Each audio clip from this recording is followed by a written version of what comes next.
Magandang araw po, welcome po sa aking channel of 9TV.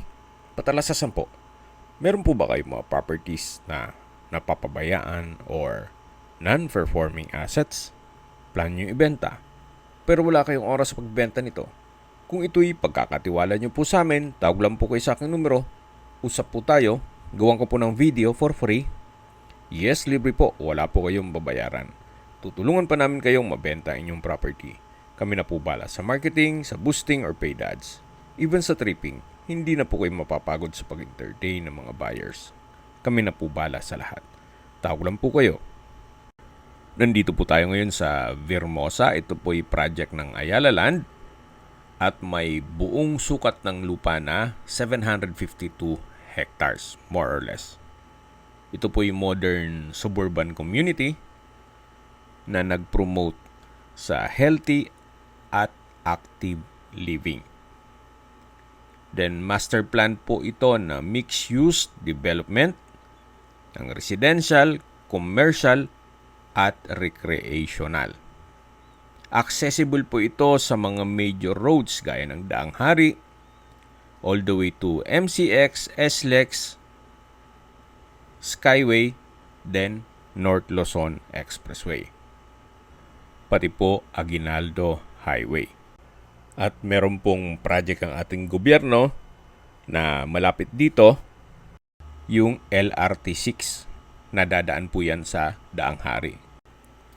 Ito po yung swimming pool at clubhouse ng subdivision. Dito po sa Vermosa ay meron pong 6 na subdivision o neighborhood. Then kung sakali man na mapuno po yan, magkakaroon po ng 30,000 na residente. So magiging city na po siya.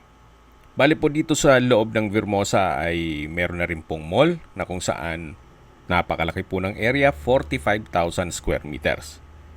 Then meron din pong 11.2 hectare na campus town, 8 hectare Vermosa Sport Hub, at may athlete house, then 2.3 million square meters commercial district.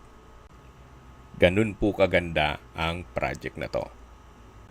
Magiging central business district po ito ng Cavite. Ang kagandahan po dito, hindi na po kayo lalayo kung sakali man na makapag-acquire kayo ng property. So dito mismo sa 752 hectares, kumpleto na po. Hindi na po kayo lalayo pa. Magkakaroon po ng mga business establishments, schools, at hospital.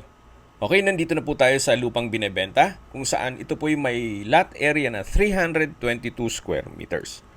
Bali po, yung front and back nitong property ay meron pong street access. Ganun po kaganda ang property na to. So mula po dito sa main road, ito po yung magiging frontage. Then sa likod po nito ay secondary road na kung saan malapad din po ang daan. Mula po dito sa concrete road, medyo elevated po ang lupa kaya hindi niya po kailangang magpatambak. Ready na po ito for construction. Anytime na ma-acquire ninyo, pwede nyo na pong patayuan kaagad. At patag na patag po ang lupa. Kaya usable po lahat. Wala pong masasayang. Meron na rin po itong muhon. At tungkol naman po sa dokumento nito, ito po'y titulado at buhay po ang may-ari. Kaya wala po kayong maging problema sa documentation o sa transfer ng title. Yan po, tunghayin nyo po itong napagandang lupain kung saan napakatahimik po ng lugar, sariwa ang hangin, at sa klima naman po, banayad lang. Hindi naman siya ganun kainit at hindi naman ganun kalamig. So, nandito na po tayo sa taas ng lupa. Yan po, patag na patag po yan hanggang po dun sa kabilang side. So, itong subdivision na to ay isa po sa 6 na neighborhood o subdivision. At kumpleto na rin po ang amenities kung saan kanina yung first part ng video ay napuntahan na natin ito. At tungkol naman sa seguridad, meron pong 24 hours security. So ito po yung likod ng property. Gaya po ng sabi ko sa inyo, meron pong dalawang street access, front and back. Napakaganda po.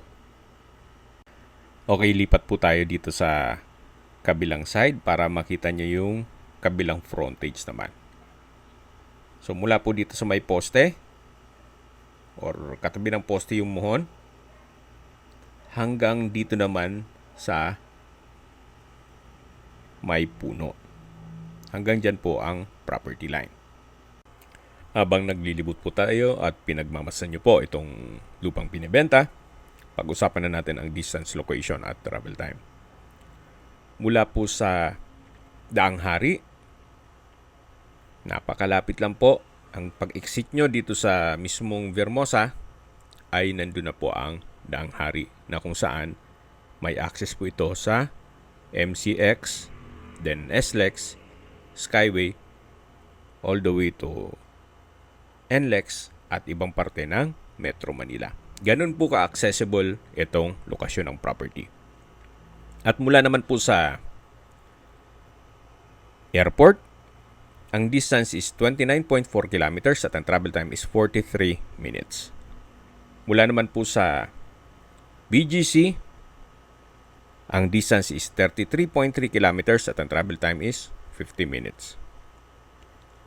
Kung pupunta naman po kayo sa Tagaytay, ang distance is 36.7 kilometers at ang travel time is 1 hour and 6 minutes. At meron pong malapit na hospital dito sa Vermosa. Ang distance is 5 kilometers at ang travel time is 10 minutes. Yan po yung lagi kong pinabanggit sa inyo na dapat nyo i-consider sa paghanap ng property, yung meron pong malapit na hospital. Hindi ko naman po sinasabing sakitin kayo. Yan naman po for emergency purpose lang naman. Okay, sa presyon po tayo. Binebenta po ito ni owner sa halagang 75,000 pesos per square meter. Kung may mga katanungan po kayo, tawag lang po kayo sa aking numero. At sa mga kababayan naman natin na sa ibang bansa, meron po akong Telegram. Sa mga iPhone user naman, may iMessage. Meron din pong Imo, Skype, Viber at WhatsApp. Same number lang po, 0917-316-3399. Sa mga nagtatanong naman po ng aming Facebook, meron po kaming Facebook page na Nov9TV at Facebook Real Video. Meron din pong TikTok at Instagram. May ibang YouTube channel po kami na The Nov9TV channel, Nov9TV Listings, Nov9TV On The Spot, at Nov9TV Updates. Sana po naibigan nyo ang video presentation. Paki-like and subscribe na lang po sa aking channel para ma-update din po kayo sa aking future listings. Kung sakali po hanap nyo yung mas malaking sukat ng lupa, meron din po kami ibang listings na pwede nyong pagpilian. Huwag po kayong mag-atubiling tumawag sa amin, then let us know your budget para malaman namin kung anong property pwede naming ilok sa inyo. Sa lahat pong viewers, subscriber at nagtiwala po sa amin, salamat po sa suporta. Ingat po kayo lagi at yung pamilya. Maraming salamat po.